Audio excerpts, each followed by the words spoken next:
Y nos metemos ahora, abrimos el libro de historias peculiares, firmado por mi compañero y amigo, periodista, escritor precisamente, Tony Cruz. Muy buenas noches, Tony. Hola Rafa, ¿qué tal? ¿Cómo estamos? Pues aquí muy bien porque me va a... Bueno, muy bien. Es que siempre me vuelve loco. Digo muy bien hasta que llega tu turno porque vamos con ese libro de historias peculiares, con un nuevo capítulo. Hoy me va a hablar de un señor que se llama... Espérate, no lo voy a decir muchas Yang veces, ¿eh? Kyung-jong. Jang Kyung-jong. Sí, Yang Kyung-jong, un Efectivamente. coreano cuya historia es controvertida porque no se sabe si realmente es totalmente verídica o no. Pero bueno, yo de este tipo de historias que tanto si es cierta como si no lo es, porque hay versiones para todos los gustos, a mí me parece que tiene un valor intrínseco, porque incluso un autor como Anthony Vivor es la historia con la que arranca su historia de la Segunda Guerra Mundial. Él le da verosimilitud, él entiende que eso sucedió, que la vida de Yang Kyung-jong es tal cual esa parte de la historia la recuerda, y bueno, vamos a basarnos en lo que este hombre sostiene, en lo que este historiador de prestigio sostiene, para contarla. Anthony Vivor, que es, como bien ha dicho Tony, un historiador, sobre todo militar británico, y como bien ha comentado Tony también, nos situamos en la Segunda Guerra Mundial. Este individuo, sea mitológico, legendario o real, era coreano. Y hay que decir que, por si quieres, Tony, para contextualizar, Corea que todavía era estaba bajo dominio japonés desde 1910, creo que es. Sí, llevaba dos décadas ya bajo dominio japonés cuando Yang Kyung-jong cumple 18 años. Él nace en 1920 en Pyongyang, en Corea. Y bueno, cuando cumple 18, en 1938, es reclutado en el ejército imperial japonés. Aquí empieza la controversia histórica, porque si bien se dice que fue reclutado forzosamente, en ese momento los coreanos no tenían que servir en el ejército imperial japonés de manera forzosa. Eso llegó con los años, en torno a 1943-44 sí que ya era obligatorio, pero en esos momentos era voluntario. Entonces, bueno, bien Yang Kyung-jong fuera voluntario o no, pero el caso es que según la historia a la que le vamos a dar rango de verdad, pues se incorporó no solo al ejército imperial japonés, sino a lo que se conocía como el ejército Kwantung, que se puede ver como una tropa de élite del ejército imperial nipón, que iba a los territorios más hostiles, más complicados y sobre todo a ocupar zonas de difícil control para los nipones, ¿no? Y bueno, pues Yang es destinado a Manchuria, que entonces era una región que tenía un teórico marchamo independiente, pero que realmente era un país títere, ¿no? Era Manchukuo, era el gobierno de Manchukuo, que con ese nombre pues realmente era como se puede decir otra colonia de Japón en Asia, porque en esa época ya estamos hablando del 39, la guerra para los japoneses todavía no había comenzado, pero sí que ya habían tenido conflictos con sus vecinos, entre ellos especialmente con China, en esa guerra sino-japonesa, que aunque no sean muy conocidas, sí que dejaron muchísimos millones de muertos. Y bueno, una de las batallas que tenían, uno de los conflictos que tuvieron fue por Manchuria, y bueno, Manchukuo era el gobierno títere, y aquí empieza la historia de Yang Kyung-jong, la singular historia de Yang Kyung-jong, y es que estando defendiendo con este ejército de Kwantung, fueron parte del ejército de Kwantung, territorio de Manchukuo, pues los soviéticos tienen aliados con los mongoles, que hacen una incursión en la zona donde Yang Kyung-jong se encontraba, pierden esa batalla y Yang fue sobre el papel hecho prisionero por los soviéticos y posteriormente enviado a un campo de prisioneros en Siberia, en esos terroríficos gulags de los cuales Solzhenitsyn pues, dio buena cuenta en su archipiélago Gulag, ¿no? Fue la batalla, lo que se conoció como la batalla de Yangin-Yol, que concretamente lo que se conoció como el incidente de Nomonnan, es donde se entiende que este señor, el joven Yang Kyun-yong, fue por primera vez capturado, y digo por primera vez porque ese por primera vez luego cobrará mucho sentido, y fue enviado a uno de los campos forzados, en los que estuvo. Y allí, pues, bueno, pues como un prisionero de guerra más, pues tiene que verse sometido a trabajo forzoso hasta que los alemanes, Hitler decide emprender la Operación Barbarroja y en el 42, pues bueno, a este señor, al coreano, a Yang Kyun-jong, pues le ofrecen la posibilidad, bueno, le ofrecen, realmente en esos tiempos Stalin no ofrecía, la posibilidad era o haces lo que te digo o ya sabes lo que te toca, ¿no? Bueno, pues le reclutan en el Ejército Rojo y claro, forma parte Yang Kyun-jong del contraataque que había planeado Stalin y su ejército, Molotov y demás, contra las fuerzas de Hitler, ¿no? Y participa, o por lo menos insisto, todo esto según la historia a la que le vamos a dar verosimilitud, en la batalla de Kharkov, en la actual Ucrania. Y allí pues pierde la batalla, fue una batalla terrible esa de Kharkov, que ganaron los alemanes, fue de hecho la última batalla que ganan los alemanes en el frente del este, y uno de los que sobrevivieron a esa batalla fue John Kyung-jong, pero fue hecho preso, claro, por los alemanes, que le mandan a otro campo de prisioneros. ¿Qué pasa? Que tampoco estaba muy bollante ya en esos momentos el ejército de Hitler, y se le ocurrió, bueno, más que a Hitler, a sus generales, forjar un bloque, una guarnición, una tropa que se conoció como Ostbataillon, que era el batallón de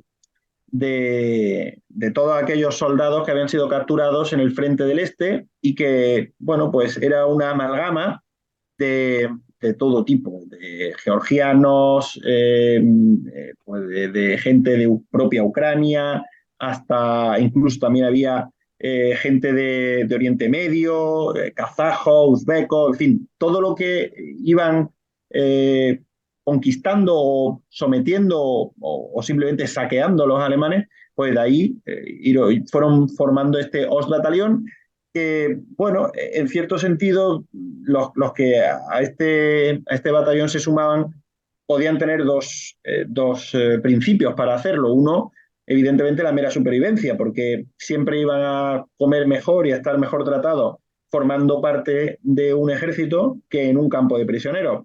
El otro motivo, la otra motivación podría ser, en alguno de esos casos, de luchar contra el que consideraban ejército invasor ruso, y entender que, bueno, pues el caso de los georgianos, o ucranianos, o moldavos, o kazajos, pues entender que bueno, que los rusos eran el ejército enemigo, y que el enemigo de mi enemigo es mi amigo, ¿no? Algo así. Entonces, bueno, Tony, pues perdona un momento.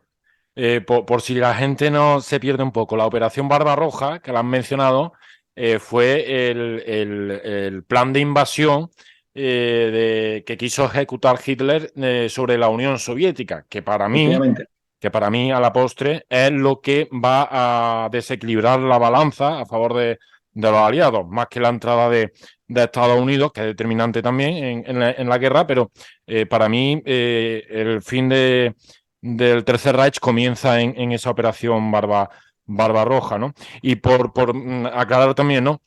Japón, que tenía casi invadida toda China, que dominaba Corea, como hemos dicho y tal, Japón pertenecía al bando contrario a Rusia, a la Unión sí. Soviética. Por tanto, tenemos que Yang Kyun-jong, no sé si lo he dicho bien o tal, combatió primero en un bando y luego en el contrario. Y ahora nos vamos Efectivamente. a, al otro giro de tuerca, porque vuelve a combatir con el eje, como lo que se llamó el eje, ¿no? A Alemania, Japón, Italia. Exacto, sí, el último giro de esta historia tan truculenta, ¿no? El tercer uniforme que se vistió Yang Kyung-jong durante la Segunda Guerra Mundial, ¿no? Digamos que este batallón del Este, pues, era también, o solía ser destinado a operaciones y a misiones lejos del principal frente de batalla, es decir, se les solía tener, pues, bien en la retaguardia, bien defendiendo fronteras relativamente estables, como tropas auxiliares, ¿no? Y a Yang Kyung-jong le enviaron nada más y nada menos que a Normandía. Le enviaron a una zona que en principio era en esos momentos tranquila. Le enviaron a Cotentin, en una parte de la península de Normandía, cerca de la conocidísima, si alguien sabe un poco de Segunda Guerra Mundial, Utah Beach, la playa Utah, que fue una de las principales cabezas del desembarco de las tropas aliadas en el día D, ¿no? Pues ahí estaba también Yang Kyung-jong. O sea, este coreano participó en la guerra en Mongolia, participó en la guerra en Ucrania y también participó en Occidente en el desembarco de Normandía. Fue uno de los que participó en la defensa bueno, en esas fortificaciones que hicieron los alemanes a marcha forzada contra el desembarco aerotransportado también, porque no solo fue marítimo, sino fue combinado, fue por aire y por mar de los aliados ese 6 de junio de 1944. Bueno, pues ahí estaba, ¿no? En ese día D, ahí estaba Yang Kyung-jong y naturalmente una vez más tampoco fue capaz de ganar la batalla y una vez más fue capturado en este caso, por el 506 Regimiento de Paracaidistas y en el 101, en la división 101 aerotransportada, ¿no? Norteamericana, que claro, hay que ponerse en la situación, ¿no? Esta gente venía a pelear contra alemanes. En Europa, ellos esperaban encontrarse defendiendo las fortificaciones contra las que iban a luchar en Francia, pues eso esperaban alemanes y de repente estos señores se encontraron no solo uno, sino un grupo entero de, de asiáticos con su uniforme de la Wehrmacht, perfectamente identificados, pero con sus rasgos que les delataban, ¿no?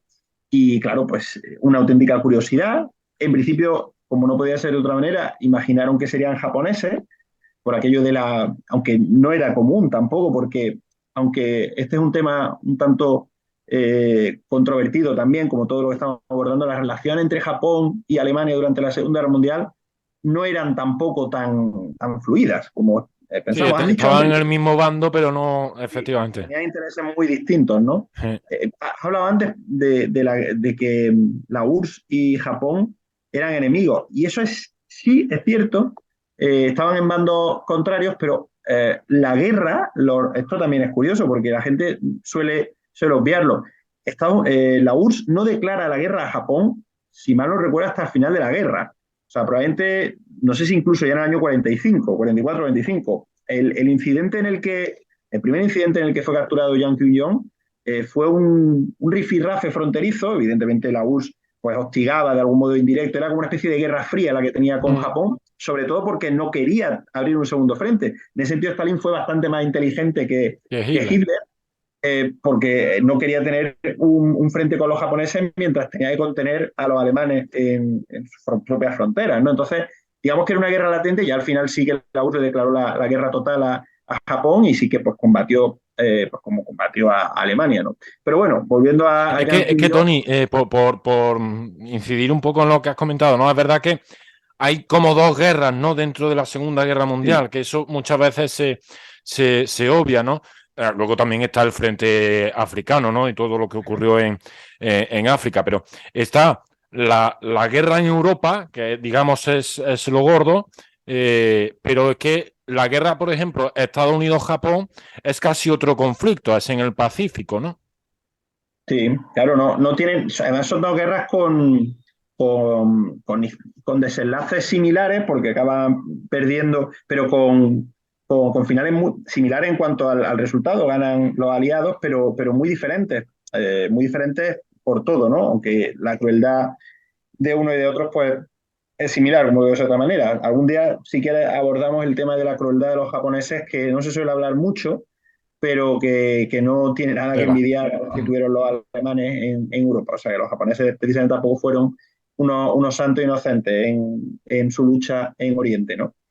Bueno, pues volviendo a Yang Kyung-jong, es detenido, es recluido en un campo de prisioneros junto con otros tres asiáticos y, y allí pues su historia empieza a cobrar cierto peso porque él ya con ciertos problemas pues, consigue explicarse porque él no hablaba, claro, ni inglés, ni siquiera hablaba alemán, o sea, defendía al ejército alemán, pero ni siquiera hablaba alemán, él hablaba pues coreano y si acaso japonés, pero no hablaba ni inglés ni alemán, ¿no? Y, y la historia, pues, el origen de esta historia parte de una entrevista que tuvo el teniente coronel Robert Brewer, de ese batallón paracaidista, que recoge el historiador Stephen Ambrose en su libro Día D, 6 de junio de 1944, la batalla culminante de la Segunda Guerra Mundial. En ese libro habla Ambrose con Brewer y le cuenta, pues eso, que había cuatro soldados que fueron reclutados y más o menos la historia de los cuatro es similar, con lo cual parece que la historia de Yang Kyung-jong, por lo que sea, es la que ha saltado a la fama, pero puede que haya otros tres Yang Kyung-jong con una historia similar a la suya o incluso más Más, estrambótica. claro. Resulta difícil de pensar en alguien que haya defendido tres uniformes tan dispares durante un conflicto, ¿no? Y bueno, casi más que eso, que haya sobrevivido, ¿no? Porque ya no es solo que haya Pero vestido siempre uniformes. perdía, ¿eh? Pues eso, nada, Yang Kyung-jong, la historia es que el final de su historia es que parece ser que una vez que se le ve más que como un criminal de guerra, como una víctima de la propia guerra, es liberado y acaba sus días, según parece, en Estados Unidos. Se marcha a Illinois, donde fallece, pues creo que en el año 94, me parece que en 92 fallece, y bueno, incluso se sabe el día, el 7 de abril del 92. Yo no sé quién habrá sido capaz de saber su día, pero sabe hasta el día, el 7 de abril del 92 fallece en Illinois este señor, Yang Kyung-jong, con su historia, con su leyenda, con su mito, un mito bueno, que sea o no cierto, ha servido para varias cosas. Primero, para que ahora mismo estemos tú y yo hablando del tema. Segundo, para que un director coreano, Kang Ye-gyu, rodara en 2011 una película, My Way, que no he visto, pero ahora realmente tengo muchas ganas de ver, Correcto. que va a ver la vida de este señor y que ha sido la película más cara de la historia del cine coreano. No sé cuántas pelis coreanas han sido muy caras, pero My Way es la película más cara y va de la vida de este señor. Y la otra, bueno, pues yo creo que quizá con lo que más tengamos que quedarnos es con lo que cuenta, y vuelvo al principio, Anthony Beevor en ese libro sobre la historia de la Segunda Guerra Mundial, ¿no? Porque eh, personifica la figura de Yang Kyung-jong como el concepto unamuniano de intrahistoria. Son personajes anónimos que marcan pequeñas diferencias en su tiempo. Y dice Beevor que quizá Yang se mantiene como el icono más sorprendente de la impotencia de la mayoría de las mortales frente a lo que en su día eran fuerzas históricas abrumadoras.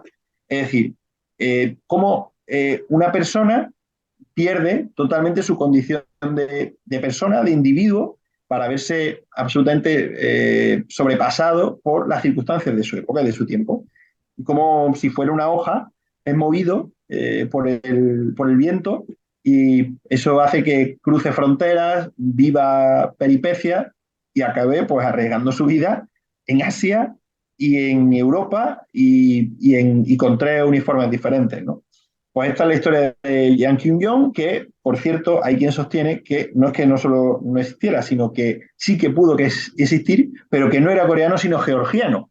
Y yo ya ahí, sinceramente, yo he estado en Georgia y yo hay fotos de Yang Kyung-jong, de quien se supone que es Yang Kyung-jong, y de georgiano no tiene cara. Es decir, de coreano sí tiene cara, si existe. Yo invito a los que estén viendo tu canal ahora mismo que busquen fotos del que se supone que es Yang Kyung-jong, que hay alguna incluso de cuando fue detenido por los norteamericanos en Normandía, y que vean que su rostro es claramente asiático. O sea, que los georgianos pueden tener rasgos, pero georgiano no tiene esos ojos, o por lo menos no un georgiano que se considere pura cepa. Así que bueno, ahí está siempre el mito, la leyenda, y, y quién sabe si realmente existió o no Yang Kyung, que ha sido el protagonista de nuestra historia extraña, sorprendente de hoy. Ha habido algún caso más, porque, por ejemplo, hay un soldado que se llama Lauri Torni, que también peleó bajo tres banderas, con la finlandesa, la alemana y luego con la estadounidense, pero eso sí, lo hizo ya en dos guerras, porque en la Segunda Guerra Mundial participó defendiendo su país de los soviéticos, luego se pasó a los alemanes al final de la guerra para prever una posible invasión rusa de Finlandia, la última invasión rusa de Finlandia, y después se unió a las tropas del Reino Unido para irse luego a Estados Unidos y seguir su carrera militar enrolándose en las fuerzas especiales que combatieron en Vietnam. Y bueno, pues ahí está también una historia curiosa, ¿no? Aunque distinta, porque en este caso creo que sí se puede establecer la diferencia de que Lauri Torni no lo hizo forzado, sino que él, pues bueno, por entender por ese amor a su patria, a Finlandia, pues lo hizo primero, luego ya, pues es que él siguió como parte del ejército norteamericano y como profesional militar, pues tuvo que ir a Vietnam, ¿no? Pero sí que es curioso también que Lauri Torni tuviera tres ejércitos, participara tanto la Fuerza Armada de Finlandia como la PAF en SS, como posteriormente ya para terminar en Ejército de Estados Unidos. Así era el cacao que había montado en esa época en Europa y en el mundo en general. Finlandia, que por cierto ha entrado recientemente en la OTAN con el pifotio que hay montado, por decirlo de alguna Por forma. cierto, Torni tuvo un final peor que Young, porque es que él sí que murió en la guerra, murió en un accidente en el helicóptero que estaba, pues sufrió un accidente y falleció en la guerra de Vietnam. Gracias como siempre, por traernos estas historias peculiares, esta vez con Jang Kyung-jong, menos mal que lo he dicho otras veces, me parece, durante todo el programa, y demasiadas son. A ver con qué me sorprende la próxima semana. A ver si lo consigo, Rafa. Un abrazo para ti, un abrazo para todos. Un abrazo fuerte, Tony, gracias.